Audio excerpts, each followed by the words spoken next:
ഇത്രയും സിനിമകൾ നിർമ്മിച്ചിട്ടും ഒരു 100 കോടി ക്ലബിൽ അല്ലെങ്കിൽ 100 കോടി എന്നൊക്കെ മറ്റുള്ളവരുടെ സിനിമകൾ പറഞ്ഞു കേട്ടിട്ടേ ഉള്ളൂ. അപ്പം എൻ്റെ ഒരു സിനിമ 100 കോടി സംഭവിക്കുന്നത് അല്ലെങ്കിൽ ഈ സിനിമയുടെ ഒരു ഭാഗമാകാനായിട്ട് സാധിച്ചത് ഇതിൻ്റെ റൈറ്റർ ഡയറക്ടറോടും ഞാൻ വളരെയധികം നന്ദി പറയുകയാണ്. അപ്പം ഫൈനൽ സെറ്റിൽമെന്റ് എന്ന് പറയാം. അപ്പോൾ അത് സിനിമയിലുള്ളവർക്കേ ഉള്ളൂ അത് കൂടുതൽ മനസ്സിലാവുള്ളൂ, അല്ലാത്തവർക്ക് അത് അത്ര മനസ്സിലാവത്തില്ല. അപ്പോൾ അതൊക്കെ സെറ്റിൽ ചെയ്യേണ്ടതായിട്ടുണ്ടായിരുന്നു. ആ സമയത്ത് എനിക്ക് ഇത്ര കോടികൾ വേണം അതിൻ്റെ ആവശ്യമായിട്ട് വന്നപ്പോൾ എനിക്ക് ഇത്ര രൂപയുടെ ഒരു ആവശ്യമുണ്ട് പടം ഇറങ്ങേണ്ട സമയത്ത് എന്ന് പറഞ്ഞപ്പോൾ എൻ്റെ ഒരു കോളിൽ എന്നെ സഹായിച്ച പൃഥ്വിരാജ് സുകുമാരനോട് ഞാൻ നന്ദി പറയുകയാണ് ഈ അവസരത്തിൽ. സന്തോഷം. ഞാൻ പറഞ്ഞതുപോലെ ഞാൻ ഈ സിനിമയിൽ എത്തിച്ചേരുന്നത് ഈ സിനിമ തുടങ്ങുന്നതിൻ്റെ ഒരു എനിക്ക് തോന്നുന്നത് ഒരു 25 ദിവസം മുന്നെയാണ്. അപ്പം എൻ്റെ ഒരു പ്രീ പ്രൊഡക്ഷൻ സ്റ്റാർട്ട് ചെയ്ത് കഴിഞ്ഞിട്ടാണ് ഞാൻ ഇതിലേക്ക് വന്ന് ജോയിൻ ആവുന്നത്. അപ്പോൾ ഈ സിനിമയുടെ പേര് അജയൻ്റെ രണ്ടാം മോഷണം എന്നായിരുന്നു. അപ്പം ഡോക്ടർ സക്രിയ തോമസ് നമ്മുടെ പാർട്ട്ണർ, പുള്ളി ഇന്ന് ഇവിടെ ഇല്ല, പുള്ളി അമേരിക്കയിലാണ്, പുള്ളിക്ക് വരാനായിട്ട് ഇവന് സാധിച്ചില്ല. പക്ഷേ അദ്ദേഹമായിട്ടുള്ള ഒരു ടൈപ്പിലാണ് ഞാനിത് സ്റ്റാർട്ട് ചെയ്യുന്നത്. അപ്പം അന്ന് ഇതിൻ്റെ ഒരു ബഡ്ജറ്റ് ഇവൻ ഇട്ടതും പറഞ്ഞതുമൊക്കെ എല്ലാ സിനിമകളും അങ്ങനെയാണ്. അവർ ആരംഭിക്കുമ്പോൾ ഒരു ബഡ്ജറ്റാവും, പിന്നീട് അതൊരു വേറൊരു ബഡ്ജറ്റാവും. ഇതൊക്കെ എല്ലാ സിനിമകളിലും, കൊച്ചു സിനിമ മുതൽ വലിയ സിനിമകളിലും ഉള്ളതാണ്. അപ്പോൾ അങ്ങനെ ഞാൻ ഇതിൻ്റെ ഒരു 30 ദിവസം 25-30 ദിവസം മുന്നെയാണ് ഇതിൽ ജോയിൻ ആവുന്നത്. അപ്പോൾ ഈ സിനിമ ഒരു വലിയ സിനിമയായി മാറണമെന്നുള്ളൊരു ആഗ്രഹം ഇപ്പോൾ ഇവനുണ്ടായിരുന്നു. ഇതിൻ്റെ തുടക്കം പോലെ തന്നെ UGM ഇൻവോൾവ്ഡായിട്ട് ഇവൻ ചെയ്യുമ്പോൾ ജിതിൻ ഇതിൻ്റെ എടുത്ത ഷോട്ടുകൾ എന്നെ കൊണ്ട് കാട്ടുമ്പോൾ ഞാൻ ഭയങ്കര ഇമ്പ്രസ്സായിട്ട് അങ്ങനെയാണ് ഈ സിനിമ ARM എന്ന് പറയുന്ന പാൻ ഇന്ത്യൻ സിനിമയാക്കി മാറ്റണം എന്ന് പറഞ്ഞുകൊണ്ടിട്ടാണ് അല്ലേ ജിതിൻ ARM എന്ന് പറയുന്ന ടൈറ്റിൽ ഫോം ആകുന്നത്. പിന്നെ അജയൻ്റെ രണ്ടാം മോഷണം ഇല്ല, അത് അതിൻ്റെ താഴെ മാത്രമാണ്. നമ്മൾ ARM ഉണ്ടാക്കിയത് അങ്ങനെയാണ്. പിന്നെ അറിയാം, ഈ സിനിമ പ്ലാൻ ചെയ്യുന്ന സമയത്ത് സിനിമാ വ്യവസായങ്ങളൊക്കെ വളരെ വലിയ രീതിയിൽ നമുക്ക് ബിസിനസ്സൊക്കെ ചെയ്യാൻ പറ്റുന്ന ഒരു സമയത്തായിരുന്നു. ആക്ച്വലി ഈ സിനിമ റിലീസ് ചെയ്യുന്ന സമയത്ത് ഞങ്ങൾ ഈ സിനിമ ഭയങ്കര കോൺഫിഡൻ്റ് ആയിരുന്നു. അപ്പോൾ നമ്മളിത് കാട്ടിയിട്ട് ബിസിനസ് ചെയ്യാം.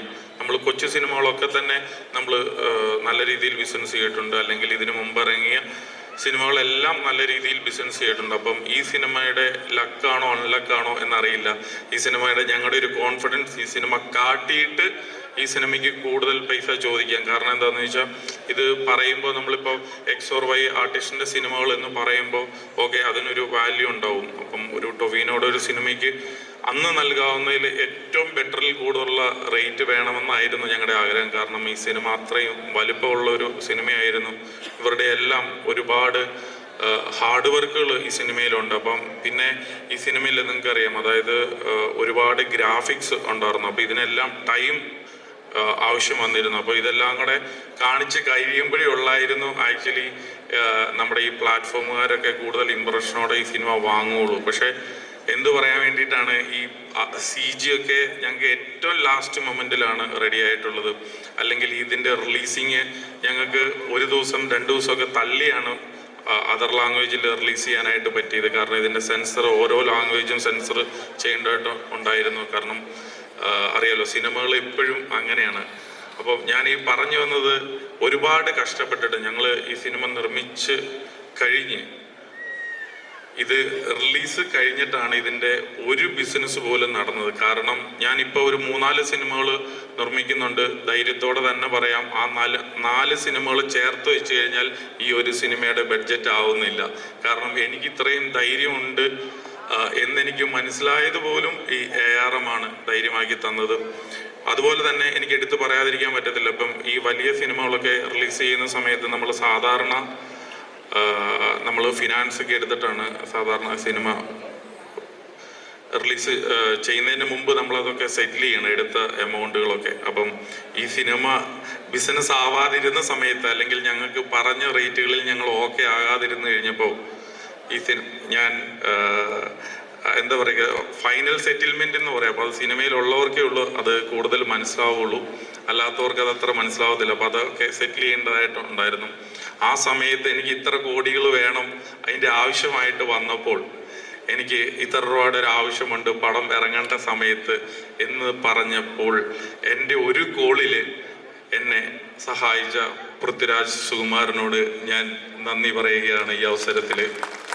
അതുപോലെ തന്നെ കുറച്ചും കൂടെ വീണ്ടും പൈസ ആവശ്യമുണ്ട് എന്ന് പറഞ്ഞപ്പോൾ ഞാൻ എത്രയാണ് വേണ്ടത് എന്ന് ചോദിച്ചിട്ട് അത് ഞാൻ ചോദിച്ച എമൗണ്ട് എൻ്റെ അക്കൗണ്ടിൽ ഇട്ടു തന്ന എൻ്റെ ഡയറക്ടർ, എൻ്റെ ഫ്രണ്ട് അൻവർ റഷീദിനോടുള്ള നന്ദി ഞാൻ ഈ അവസരത്തിൽ രേഖപ്പെടുത്തുകയാണ്.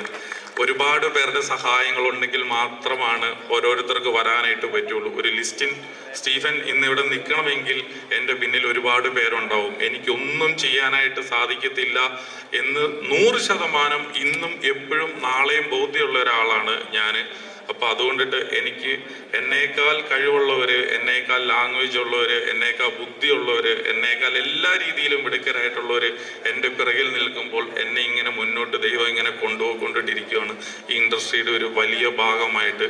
സോ ഞാൻ ഇത്രയും സിനിമകൾ നിർമ്മിച്ചിട്ടും ഒരു 100 കോടി ക്ലബിൽ, അല്ലെങ്കിൽ 100 കോടി എന്നൊക്കെ മറ്റുള്ളവരുടെ സിനിമകൾ പറഞ്ഞു കേട്ടിട്ടേ ഉള്ളൂ. അപ്പം എൻ്റെ ഒരു സിനിമ 100 കോടി സംഭവിക്കുന്നത്, അല്ലെങ്കിൽ ഈ സിനിമയുടെ ഒരു ഭാഗമാകാനായിട്ട് സാധിച്ചത് ഇതിൻ്റെ റൈറ്റർ ഡയറക്ടറോടും ഞാൻ വളരെയധികം നന്ദി പറയുകയാണ്. അപ്പം ഇതിൻ്റെ അക്കൗണ്ട്സ് ആയിക്കോട്ടെ, ഇനിയും ഇതിൻ്റെ നമ്മുടെ സാറ്റലൈറ്റ് ഡിജിറ്റലിൻ്റെ ഒക്കെ പൈസ ഇനിയും ഞങ്ങൾക്ക് കിട്ടാനായിട്ടുണ്ട്. ഓഡിയോയുടെ പൈസയൊക്കെ ഇനിയും ഞങ്ങൾക്ക് കിട്ടാനായിട്ടുണ്ട്. കിട്ടിക്കോട്ടെ. എന്തെങ്കിലുമൊക്കെ ഒരു മാരുതി 800 ആയിട്ട് ഞാൻ ആ വീടിൻ്റെ മുന്നിൽ വരും എന്ന് ഞാൻ പറയുകയാണ്. പിന്നെ